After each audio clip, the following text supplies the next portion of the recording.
Kwa hiyo milioni 4,800,000 ndio ilikuwa kiingilio cha wewe kuingia kuna kujiunga QNet. Maana hapo napewa product, alafu pia napewa na mpango kazi wa kibiashara ambao ni tracking center, duka la kimtandao ambalo lina bidhaa zaidi ya 300. Hii hela ipatikane kwa urahisi, lazima umtafute mzee, mwambie, kwa sababu kiongozi wangu alishaongea na mzee wangu.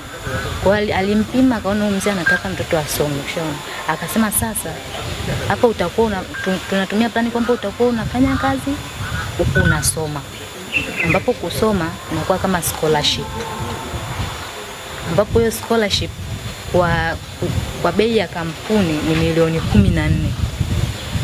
Sasa ili mzee asishtuke, ili wazazi wasishtuke kwamba yani milioni 14 inakuaje, kwa akasema tunaipunguza, tunaibalance kwamba sasa hii bidhaa yetu si milioni 5.8, hizi milioni nyingine tunazitoa, ibaki ile pesa milioni 5.8.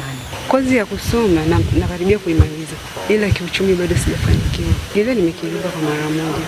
Ndio. Niko nimesita. Mimi niliuza huku ng'ombe, baba yake na yeye huko akauza na nilishamba, unaona. Sasa mimi hizo hela nikazichukua nikamtumia baba yake, sijajua kama labda wameunganisha zote wakamtumia.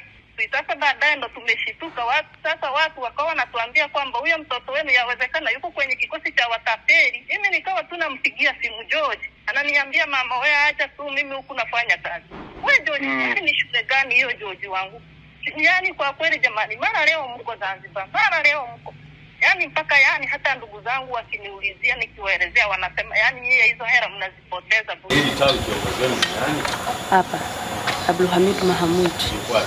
Hayuko. Amesafiri. Hizi mitano sasa tukiwa nijikali. Na usijue kwamba hamna leseni ya biashara.